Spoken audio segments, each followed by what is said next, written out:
Oi, oi, gente! Simbora para mais uma aula de revisão do Enem. Hoje, nosso assunto nós vamos conversar sobre fisiologia. Vê, vocês sempre me vêm me embananando aqui. Por mais que eu treine, sempre na hora que eu vou falar, dizer oi para vocês, eu me embanano tudo. Mas vamos lá. Então, o assunto de hoje é fisiologia, o quarto assunto mais cobrado no Enem, tá? Então, já tem a fotinho aqui, espero que dessa vez o vídeo saia as imagens, tá? Dessa vez eu compartilhei direitinho. E antes de tudo, não se esqueça de curtir esse vídeo, de se inscrever se você ainda não é inscrito e de mostrar esse conteúdo para seus amigos que você sabe que estão precisando, tá bom? Então, vamos comigo? Bora lá. Então, fisiologia humana. Olha só a imagenzinha legal aqui. Eu e Tigresa estamos aqui hoje, mais uma vez, para conversar com vocês e nos divertir conversando sobre esse assunto tão importante. Beleza? Então, vamos lá. A fisiologia humana, então, ela é um tema bastante cobrado nas provas do Enem, tá? Como eu falei, é o quarto assunto mais cobrado. Portanto, ela é fundamental que o candidato ele tenha o quê? Conhecimento amplo a respeito do funcionamento do nosso corpo, tá? Não só porque você vai fazer cursos de medicina, de enfermagem, mas no geral, porque eles pedem muito isso no geral no Enem, tá? No entanto, não basta apenas você saber a função dos órgãos, de cada órgão, de cada sistema, é fundamental também você saber relacionar as funções estabelecidas por diferentes sistemas com a nossa sobrevivência e como diferentes fatores podem influenciar na manutenção do nosso equilíbrio interno, tá? Também é preciso saber relacionar os conhecimentos que você tem de fisiologia humana com fatos que você vivencia no seu dia a dia, tá bom? Várias questões de fisiologia humana já foram abordadas durante os anos no Enem. Quando fazemos uma análise mais aprofundada do tema, nós percebemos o quê? Que vários sistemas existentes em nosso corpo, o mais abordado é o sistema imunológico, seguido do cardiovascular, depois o sistema endócrino e o sistema digestório. Então, por causa disso, eu selecionei esses quatro para a gente analisar, para a gente revisar, para ajudar vocês a irem melhor na prova. E também, por conta disso, você que adquirir esse material, que vai estar todo disponível, uma versão super completa lá na plataforma, você também vai poder ter acesso às questões e ao roteirinho e a uma apostilinha de cada assunto super completa para você poder revisar e estudar para a prova do Enem, tá? Então, o sistema imunológico, ele também é chamado de sistema imune e é fundamental para a manutenção da nossa saúde, tá? É muito importante que a gente tenha uma boa imunidade para manter a nossa saúde sempre em dia. Deficiências nesse sistema aumentam as chances de infecção. É um sistema complexo que envolve uma série de células e órgãos que funcionam em conjunto como uma grande barreira de proteção. A capacidade do nosso corpo de proteger-se contra esses agentes é chamada de imunidade. A gente falou muito sobre isso nos últimos 2 anos, devido à pandemia do Covid-19. A gente falou sobre como adquirir imunidade para o Covid através das vacinas, né? Que é uma defesa que o nosso corpo não possuía antes da vacina, né? Então, a imunidade ela pode ser classificada de duas maneiras.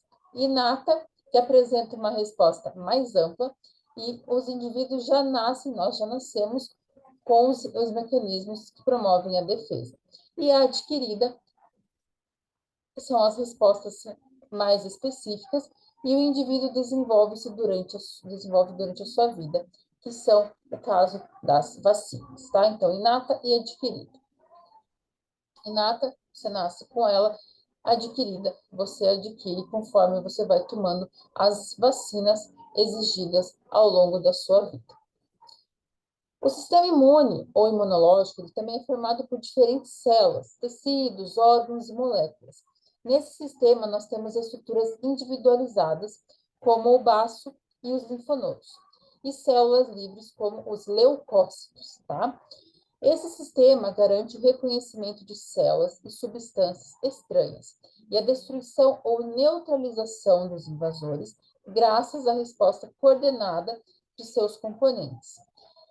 Essa resposta ela é fundamental para garantir que o corpo desenvolva ou não uma doença ou mesmo a duração dela. A gente não está impossível. O sistema imune também ele é capaz de diferenciar as células do próprio corpo daquelas invasoras, o que garante grande eficiência na defesa do organismo, certo? Entretanto, em algumas situações, o sistema pode reagir contra o nosso próprio corpo, tá? Então, ele vai desencadear as chamadas doenças autoimunes, tá? Em determinadas situações, que a gente vai ver mais para frente, a gente vai ver que, às vezes, o nosso corpo acaba se defendendo de nós mesmos, indo contra nós. Então, agora nós vamos ver algumas partes, alguns componentes desse sistema. O primeiro deles, os leucócitos, que são responsáveis pelas principais ações de defesa do organismo, e eles são chamados também de glóbulos brancos, tá? Leucócitos igual glóbulos brancos, que são os principais agentes da defesa do nosso corpo. São produzidos na medula óssea e migram para as várias partes do corpo pelos vasos sanguíneos. Quando a medula óssea produz poucos leucócitos, nós temos uma situação conhecida como leucopenia. E o que acontece quando há uma pouca produção de leucócitos? A leucopenia, ela deixa o organismo mais suscetível a nós termos infecções, tá? Quando se produz uma quantidade menor do que é necessário para o nosso organismo. Os leucócitos, então, eles podem ser divididos em dois grandes grupos. Os granulócitos, que recebem essa denominação porque, quando submetidos a determinados corantes, eles apresentam grânulos que se coram da maneira específica, diferentemente dos agranulócitos, que não se coram. Os granulócitos, eles incluem os neutrófilos, os eosinófilos e os basófilos. Todos esses são células de defesa do sistema imunológico, tá? Enquanto os agranulócitos incluem os linfócitos e os monócitos, tá?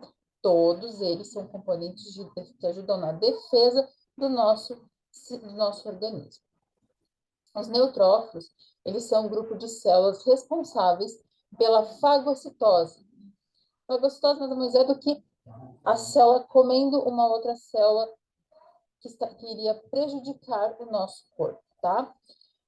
Ou partículas estranhas. Eles se destacam por serem as células mais numerosas entre os leucócitos, são os neutrófilos, tá? Os eosinófilos, por sua vez, eles têm um papel muito importante em infecções dos parasitas e processos alérgicos. Eles com infecções causadas por parasitas e processos alérgicos. Os basófilos, eles também atuam em processos alérgicos, assim como os eosinófilos. E eles ainda liberam heparina no sangue, que vai ajudar ela vai ajudar como anticoagulante do nosso sangue. Os monócitos, eles também realizam fagocitose, assim como os neutrófilos, e são chamados de macrófagos, quando invadem as regiões infectadas para fazer essa fagocitose, tá? Então, lembra dos monócitos, lembra que eles também são chamados de macrófagos e que eles também realizam a fagocitose das células nas regiões infectadas. Linfócitos podem ser também classificados em linfócitos B e linfócitos T. Os linfócitos B, eles diferenciam-se em plasmócitos, que são células responsáveis pela produção dos anticorpos. Os linfócitos T, eles dividem-se em duas classes, o CDO e o CD4. O CDO, eles matam as células infectadas. E o CD4, eles atuam ativando outras células, como os linfócitos B. Quando a gente fala dos linfócitos T, geralmente a gente associa muito com problemas de leucemia, que é a doença do câncer do sangue, né? Anticorpos agora. Os anticorpos, eles são produzidos pelos plasmócitos. E eles são formados pela diferenciação dos linfócitos B. Essas substâncias, elas são chamadas também de imunoglobulinas, ou IG, e são glicoproteínas que interagem especificamente com o antígeno. São as moléculas que podem ligar-se ao anticorpo, que estimulou a sua antítese, tá? Os anticorpos, diferentemente do que muitos pensam, eles não são responsáveis pela morte de um organismo, tá? Causador da doença. Na verdade, o que os anticorpos eles fazem? Eles se ligam aos antígenos e eles desencadeiam diferentes processos ali junto ao organismo causador da doença, tá? Um deles eles fazem a neutralização, onde o anticorpo ele vai se ligar ao antígeno, tá? Assim como está aqui na figura, e ele vai impedir que esse antígeno seja capaz de destruir e infectar mais células, tá? Outro processo é que a opsonização é outro processo que pode ocorrer onde o anticorpo ele vai se ligar ao antígeno, tá? E ele vai fazer o quê? Ele vai promover o reconhecimento pelos macrófagos ou neutrófilos e vai realizar a fagocitose dessas células que estão nos prejudicando. Os anticorpos, eles também podem acionar o sistema de complemento, que promove a lise, ou a quebra dos micro-organismos, tá? Também dentro do sistema imunológico, nós temos os órgãos que compõem ele, os órgãos linfóides. São tecidos que apresentam grandes quantidades de linfócitos em uma região das células. Eles são os linfóides, as células não linfóides, perdão. Podem ser classificados em centrais e periféricos, tá? Como órgãos linfóides centrais, nós temos a medula óssea e o timo, tá? A gente fala de órgãos linfóides, medula óssea e o timo, que são os produtores dos linfócitos. A medula óssea é o local onde todas as células sanguíneas são formadas, incluindo os linfócitos B e o T, tá? O timo, por sua vez, ele é o local onde os linfócitos T completam a sua maturação. Os linfócitos B, eles diferenciam-se na medula óssea, tá? Então, o timo é o local onde os linfócitos T completam sua maturação. São produzidos na medula óssea, mas se terminam sua maturação nos linfócitos T. E os linfócitos B diferenciam-se na medula óssea, tá? Dos órgãos linfóides centrais, os linfócitos são levados pelo sangue e pela linfa para os órgãos linfóides periféricos, tais como o baço, o linfonodo, nódulos linfáticos isolados, tonsilas e apêndice. Neles, os linfócitos T e o B, eles vão se proliferar de forma intensa, sendo essa proliferação geralmente estimulada por quem? Pelos antígenos, tá? Isso tudo ocorre nos órgãos linfócitos. Ai, professora, como é que eu faço? Anota tudo, desenha, pega o caderno e faça o mapa de cada estruturinha. Sistema imunológico, sistema respiratório, sistema cardíaco, sistema digestivo. Faz isso para cada tema, até você fixar. Ah, mas eu não consigo assim. Então, escreve, leia, repita, quantas vezes, de maneira que você mais se encaixar para você conseguir estudar, tá? Então, vou falar mais um pouquinho sobre imunidade inata e adquirida. Agora vamos entrar mais um pouquinho nisso. A capacidade do nosso corpo, então, de proteger contra agentes invasores é a chamada da imunidade. Essa pode ser classificada de duas formas, como eu falei no início, inata e adquirida. A imunidade inata é a onde o indivíduo possui desde o seu nascimento. A gente já nasce com essa imunidade. Nela, temos barreiras naturais agindo como pele e mucosas, e também agentes internos, como os leucócitos e células fagocíticas. Nesse tipo, temos uma resposta inespecífica, tá? Já na adquirida, ela vai ocorrer ao longo do nosso desenvolvimento e ela é mais especializada. Por quê? Porque para ela ser desenvolvida, ela necessita do contato com o agente invasor, o qual vai desencadear uma série de eventos que vão levar à ativação de determinadas células e a síntese dos anticorpos. Aí a gente vai adquirir essa imunidade, tá? A imunidade adquirida ela pode ser classificada em humoral ou mediada por células. Aquela é mediada pelos anticorpos, aqui ela é mediada pelos anticorpos e esta pelos linfócitos T. Então, a adquirida é mediada pelos anticorpos, a inata pelos anticorpos e adquirida pelos linfócitos T. Memória imunológica, tá? Só um minutinho. Então, dentro do sistema imunológico, nós temos a memória imunológica. Cada um de nós temos essa memória dentro do que o nosso corpo vai formando, tá? Ela é responsável pela defesa do nosso organismo a longo prazo. Quando nós somos expostos a um agente causador de uma doença, nós desencadeamos uma resposta do nosso sistema imune. Durante essa ação, nós temos a formação de células de memória, as quais podem sobreviver por vários anos, tá?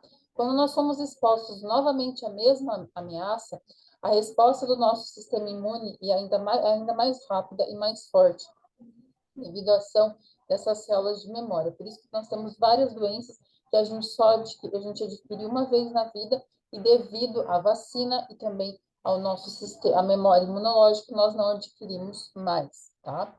A memória imunológica é o motivo pelo qual as vacinas são tão eficientes. Nas vacinas, um organismo causador da doença, morto, atenuado ou mesmo parte desse agente, ele é inoculado em uma pessoa, estimulando desse modo o seu sistema imune. Se essa pessoa tiver um novo contato com esse mesmo agente, seu sistema imune vai responder de forma rápida, evitando a infecção, tá?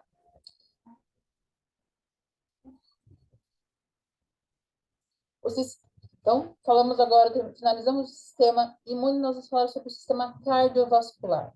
O sistema cardiovascular é formado pelo coração e pelos vasos sanguíneos. Ele é o sistema responsável por garantir a circulação do sangue por todo o nosso corpo, tá? Então, cardiovascular e respiratório, eles dão aquela unidade que a gente fala do pulmão, do coração.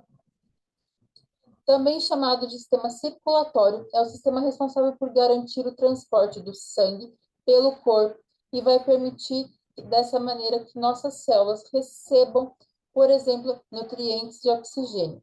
Esse sistema ele é formado pelo coração e pelos vasos sanguíneos. O componente do sistema cardiovascular é formado pelo coração, que é o órgão responsável por garantir o bombeamento do sangue. Vasos sanguíneos são tubos por onde o sangue passa.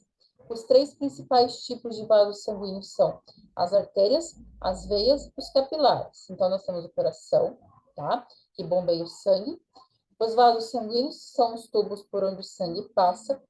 E os três principais tipos de vasos são as artérias, as veias e os capilares. O coração dos seres humanos, assim como de outros mamíferos, ele é um órgão muscular formado por 4 câmaras, 2 átrios e 2 ventrículos. Os átrios são as câmaras responsáveis por garantir o recebimento do sangue no coração, enquanto os ventrículos são câmaras responsáveis por garantir o bombeamento do sangue para fora do coração. Então, os átrios, os ventrículos bombeiam para fora e os átrios recebem o coração, tá? Do lado esquerdo do coração, a gente pode perceber a presença de sangue rico em oxigênio, enquanto que do outro lado, do direito, a gente observa a presença apenas de sangue rico em gás carbônico, tá? No coração, há ainda a presença de 4 válvulas que impedem o refluxo do sangue, permitindo desse modo um fluxo contínuo, tá? O coração apresenta 3 camadas ou túnicas, o endocárdio, o miocárdio e o epicárdio, tá? O endocárdio é a camada mais interna. O miocárdio é a camada média, onde é formado o tecido muscular estriado cardíaco, sendo ela, portanto, a responsável por assegurar que o sangue seja bombeado adequadamente devido às contrações musculares. O miocárdio é a camada mais espessa do coração. Então, por fim, nós temos o epicárdio, que é a camada mais externa.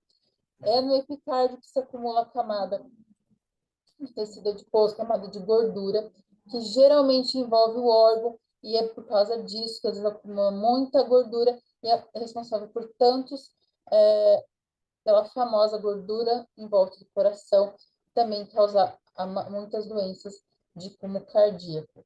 O coração é capaz de contrair e também de relaxar, sendo chamada a contração de sístole e o relaxamento de diástole.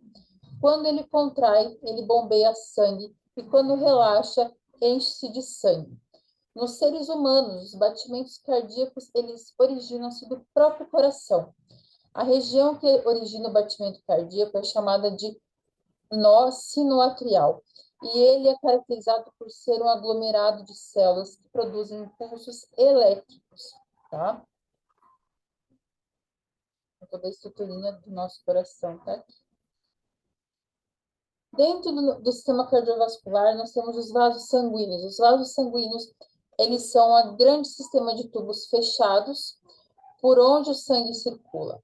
Os três principais vasos sanguíneos encontrados no nosso corpo são as artérias, que são vasos que levam o sangue a partir do coração para os órgãos e tecidos do corpo. Nesses vasos, o sangue corre em alta pressão, as artérias ramificam-se em arteríolas. Temos os capilares, que são vasos sanguíneos muito delgados que garantem a troca de substâncias entre o sangue e os tecidos do corpo. E as veias, onde os capilares sanguíneos convergem para as chamadas vênulas, as quais convergem para as veias. As veias são os vasos que garantem que o sangue retorne ao coração, tá? Nesses casos, o sangue corre em baixa pressão e para evitar o refluxo do sangue, as veias são dotadas de válvulas. É um mecanismo bem delicado, mas muito perfeito. Qualquer coisinha já ocasiona as doenças, os sopros, né? A circulação nos seres humanos ocorre da seguinte maneira: o sangue chega ao coração pelo átrio direito, por meio das veias cavas. Esse sangue é rico em gás carbônico e pobre em oxigênio. Esse sangue desoxigenado segue, então, para o ventrículo direito. No ventrículo direito, ele é bombeado para os pulmões via artérias pulmonares. Nos pulmões, ocorre o processo de hematose. O sangue, até então rico em gás carbônico, ele vai receber oxigênio proveniente da respiração pulmonar, e aí o sangue rico em oxigênio ele vai voltar ao coração via veias pulmonares e vai chegar a esse órgão pelo átrio esquerdo. Do átrio, ele segue para o ventrículo esquerdo, tá? Do ventrículo esquerdo, o sangue segue para o corpo, saindo do coração pela artéria aorta. O sangue, então, ele segue para os vários órgãos e tecidos do corpo. Nos capilares ocorrem as trocas gasosas. O oxigênio presente no sangue passa para os tecidos e o gás carbônico produzido na respiração celular passa para o sangue. E os capilares reúnem-se formando vênulas que formam as veias, as quais seguem levando o sangue pobre em oxigênio para o coração. As veias cavas superiores e inferiores garantem que o sangue rico em gás carbônico seja levado até o átrio direito.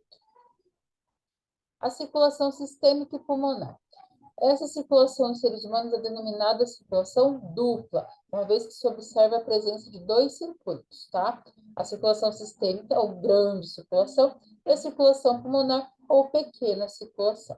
Na circulação sistêmica, ou grande circulação, diz respeito ao circuito que o sangue faz partindo do coração em direção aos vários tecidos do corpo e depois retornando a esse órgão. Ao chegar do pulmão, o sangue é impulsionado para o corpo. Nos capilares são feitas as trocas gasosas e o sangue, agora rico em gás carbônico e pobre em oxigênio, retorna para o coração. Circulação pulmonar ou pequena circulação. Ele diz respeito ao circuito realizado pelo sangue do coração aos pulmões e seu retorno ao coração. Nesse circuito, o sangue sai pobre em oxigênio do coração, segue para o pulmão, onde é oxigenado e retorna ao coração. Por fim, nós temos agora o sistema endócrino, tá? Todas as funções do nosso organismo são coordenadas pelo sistema nervoso e pelo sistema endócrino. O sistema endócrino ele é constituído de glândulas endócrinas, que produzem os hormônios, substâncias liberadas no sangue que influenciam a atividade de vários órgãos do corpo. Uma vez no sangue, os hormônios agem apenas em um determinado tipo de célula, as chamadas células-alvo. Essas células são dotadas de proteínas chamadas de receptoras hormonais que se combinam a um tipo específico de hormônio. Dessa forma, cada tipo de hormônio se liga apenas às células com receptores complementares aos seus, sendo que a estimulação hormonal só ocorre se houver uma combinação perfeita, tá? Quando ocorre esse encaixe, os receptores hormonais, eles são presentes nas células, são ativados, provocando inúmeras reações químicas, sendo que o resultado de uma dessas reações pode ser visto no crescimento do corpo. Nesse crescimento, há um aumento na velocidade da divisão celular e também na síntese de proteínas, o que promove o crescimento do organismo, como é o caso do hormônio do crescimento produzido pela hipófise. Vários outros hormônios causam inúmeros outros efeitos, como facilitar a entrada da glicose nas células, estimular a oxidação do alimento, aumentar o desejo sexual, entre outros fatores. A síntese de muitos hormônios é feita por um mecanismo chamado feedback negativo. Desse organismo, a substância que está sendo produzida controla a sua própria produção. Por exemplo, se faltar uma substância no sangue, determinada glândula é estimulada a secretar um hormônio que estimulará a produção da substância que está em falta. Quando se acumula no sangue, a substância inibe a glândula que começa a produzir menos hormônio. No nosso corpo, as glândulas endócrinas são as principais glândulas endócrinas, são a hipófise, a tireoide, as paratireoides suprarrenais ou adrenais, o pâncreas e as gônadas, testículos e ovários, tá? O tecido adiposo também atua como um órgão endócrino, pois ao acumular gordura, ele produz lipizina, um hormônio que atua sobre o hipotálamo, reduzindo o apetite. No encéfalo, há uma região chamada de hipotálamo, que também atua como órgão endócrino, produzindo hormônios que controlam a glândula hipófise. Tá? No hipotálamo, há dois grupos de células endócrinas. Um desses grupos sintetiza hormônios que ficam armazenados na neurohipófise, sendo que o outro grupo produz hormônios que regulam o funcionamento da adenohipófise. E a hipófise, então, ela é o quê? Ela é considerada por muitos especialistas como a glândula mestra do corpo, tá? Por quê? Porque os seus hormônios regulam o funcionamento de outras glândulas endócrinas. A hipófise também, ela pode ser chamada de glândula pituitária. E ela é dividida em duas porções, a adenohipófise, ou lobo anterior da hipófise, e a neurohipófise, ou lobo posterior da hipófise. Ou seja, hipófise, lembra, ela é quem manda em tudo, tá? Os hormônios secretados pela adenohipófise, eles são controlados pelos hormônios de liberação e de inibição produzidos no hipotálamo, tá? Esses hormônios são chamados de hormônios tróficos, porque estimulam o funcionamento de outras glândulas endócrinas. Os principais hormônios da adenohipófise são o hormônio tireotrófico, que regula as atividades da glândula tireoide, o hormônio adrenocorticotrófico, que regula a região do córtex das glândulas suprarrenais, o hormônio folículo estimulante, FSH, que atua sobre as gônadas masculinas e femininas, e o hormônio luteinizante, o LH, Ele provoca a ovulação e a formação do corpo lúteo nos ovários e a produção da testosterona nos testículos, tá? A adenohipófise também secreta outros dois hormônios importantes. A somatotrofina, também chamada de hormônio do crescimento, e a prolactina, que atua nos ovários, promovendo a secreção da progesterona. A neurohipófise, ela fica armazenada e libera dois hormônios principais, a ocitocina, que estimula a contração da musculatura do útero durante o parto, e o hormônio antidiurético, também conhecido como vasopressina, ou ADH, que controla a eliminação da água pelos rins. A tireoide também, ela localiza-se no pescoço, na porção inicial da traqueia.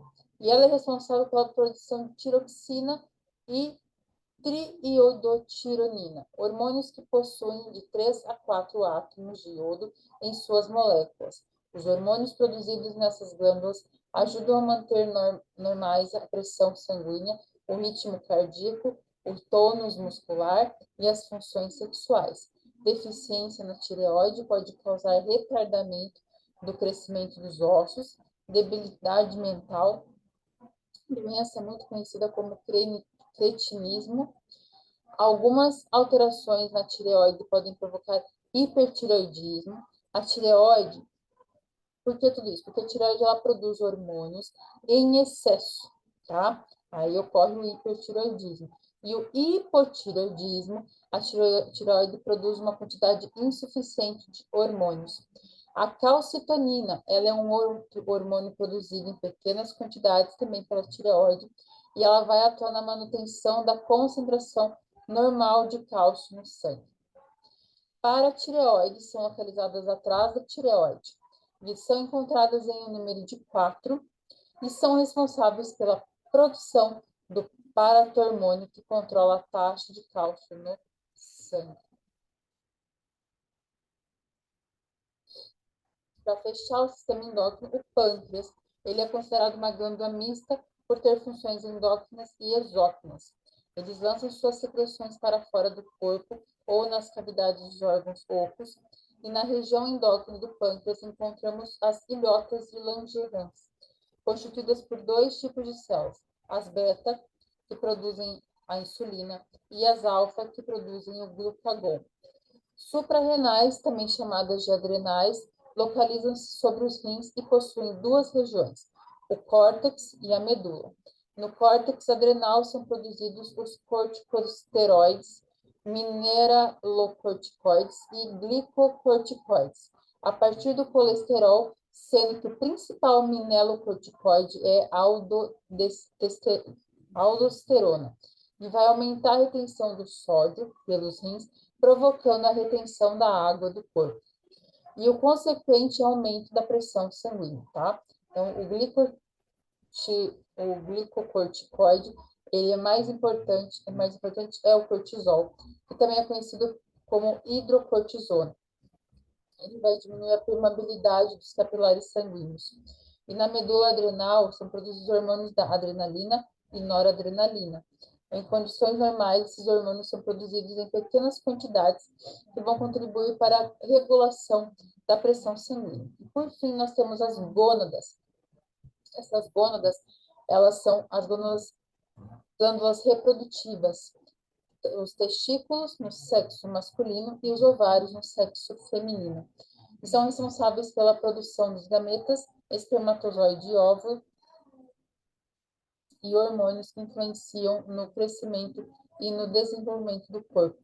Nessas glândulas são produzidos os hormônios sexuais, que controlam o ciclo reprodutivo e o comportamento sexual, sendo que os testículos produzem testosterona e os ovários produzem a progesterona e o estrógeno, tá?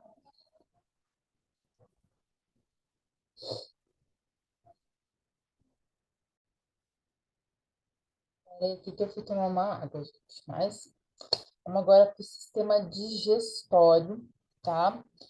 E dentro do sistema digestório, a gente vai falar um pouquinho desde a boca até o intestino delgado. Nos seres humanos, o sistema digestório também é chamado de sistema digestivo, e ele é composto pela boca, que esôfago, estômago, intestino e ânus.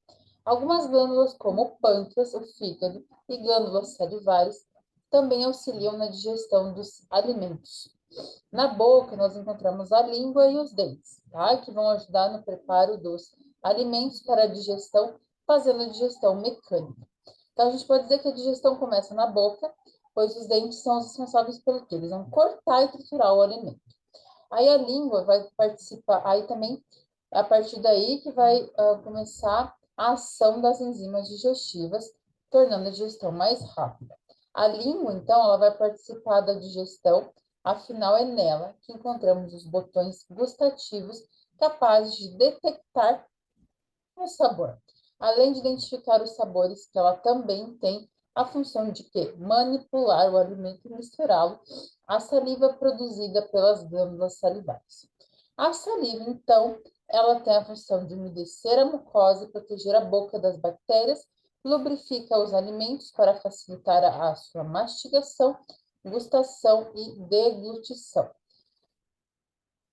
E também por conter a amilase salivar, ela também é chamada de pitialina e a saliva atua na digestão do amido e do glicogênio, quebrando em maltose. A amilase salivar atua no pH neutro da boca, sendo inativada ao chegar no estômago com pH ácido. Quando o alimento é mastigado e misturado, a saliva passa a ser chamada de bolo alimentar, tá? E aí, com a ajuda da língua, esse bolo é empurrado para o esôfago, tá? Empurrado para o esôfago. Pelo processo que nós chamamos de deglutição. A faringe e a laringe, elas se comunicam por um canalzinho que leva ar aos pulmões, tá?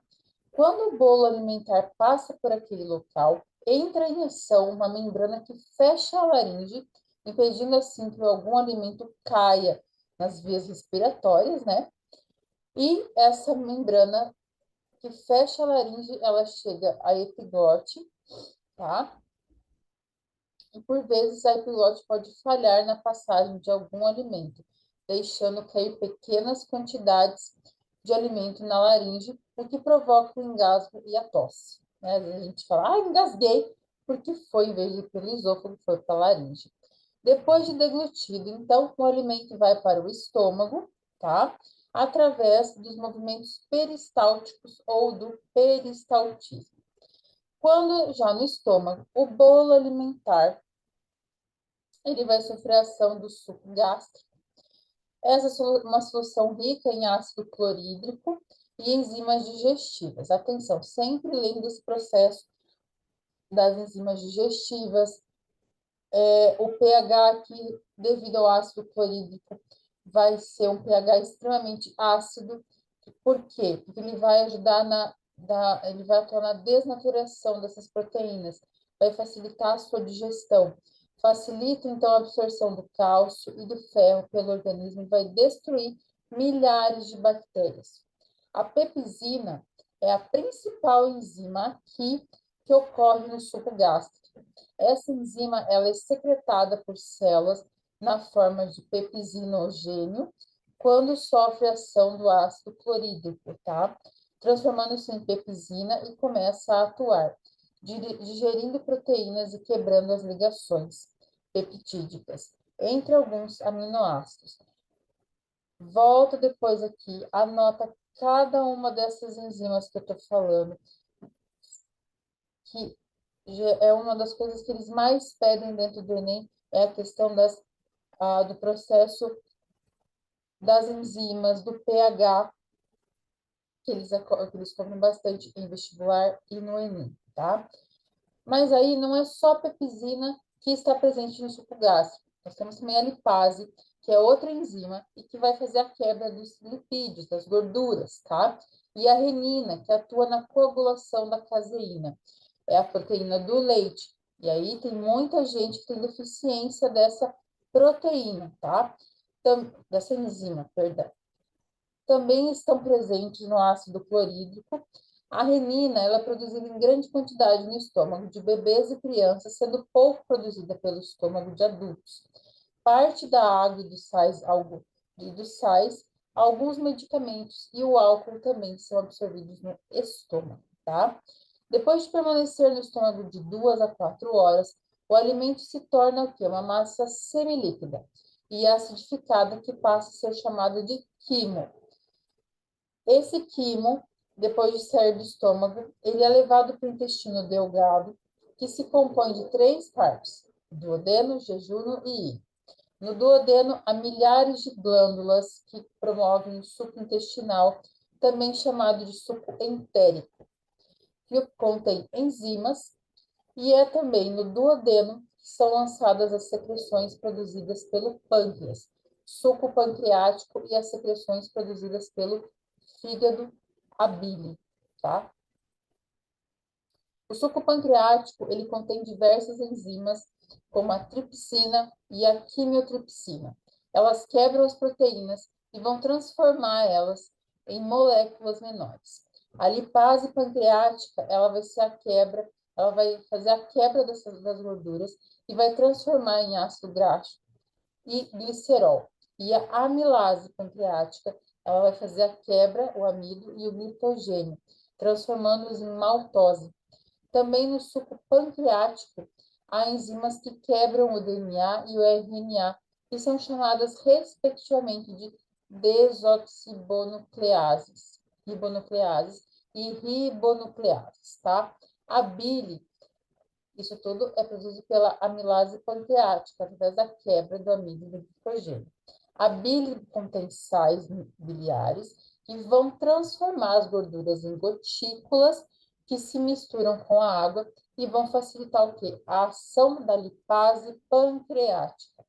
E após passar por todas essas transformações no intestino delgado, a digestão vai se finalizar na região do jejunum e do íleo, tá? Tudo isso que a gente falou antes é tudo no intestino delgado. Agora nós vamos falar do intestino, da região do jejunum e do íleo, que sintetizam um suco intestinal composto pelas enzimas maltase. Ela vai transformar a maltose em glicose. E a sacarase, ela vai transformar a frutose em glicose. A lactase transforma a lactose em glicose e galactose. E a aminopeptidases, dipeptidases e tripeptidases.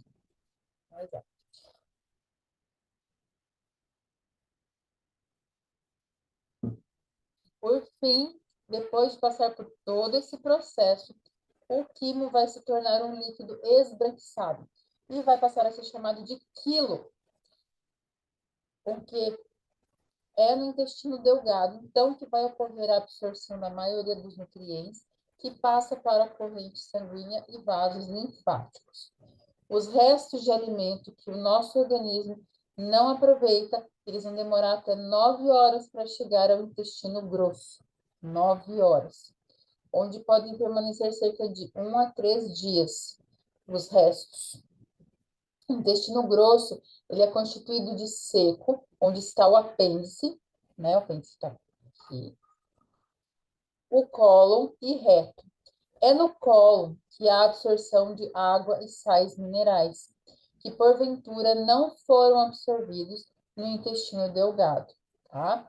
É também no cólon que, durante a permanência do quilo no intestino grosso, ocorre a proliferação de milhares de bactérias que vão fazer o quê? Essas bactérias são ruins? Não, elas vão absorver parte da água e dos sais do quilo e vão tornar ela sólida e vão transformá-la nas fezes, no cocô. As fezes, então, são formadas por água e restos que o corpo não conseguiu digerir, com a celulose. Essas fezes são eliminadas pelo reto, que possui uma abertura para o meio exterior através do ânus, né? A gente está vendo aqui todo seco, o apêndice secal, o colo ascendente, colo transversal, colo descendente, o reto e o ânus, tá? Então, gente, essa foi a nossa revisão de Fisiologia. Eu espero que vocês tenham gostado, tá? Nós revisamos esses 4, caem mais no Enem, tá? E esse é um assunto que demanda mais detalhes, demanda mais revisão. São glândulas, são partes que você tem que ver a produção das enzimas. Na próxima aula, nós vamos ver a parte dos parasitas. Então, é importante que a gente consiga associar com a parte de fisiologia, a parte de genética também, para que a gente consiga compreender um pouquinho mais nesses últimos dois assuntos, que é a parasitologia e questões da saúde, e citologia, que é a base de tudo isso que a gente já viu, tá? De todas as outras aulas e dessa aqui também. Então, lembre-se sempre, revise, faça mapas estruturais ligando os assuntos e qualquer dúvida, tem aqui embaixo na descrição desse vídeo o meu WhatsApp, tem o meu Instagram, tem lá também o link se você quiser adquirir, tem interesse em adquirir o material para o Enem e para vestibular mais completo, tem o link aqui, é só você clicar lá, já se inscrever, tá? E já cair direto para gerar a forma de pagamento, tá bom? É isso, até a próxima aula, se cuidem, bons estudos, fui!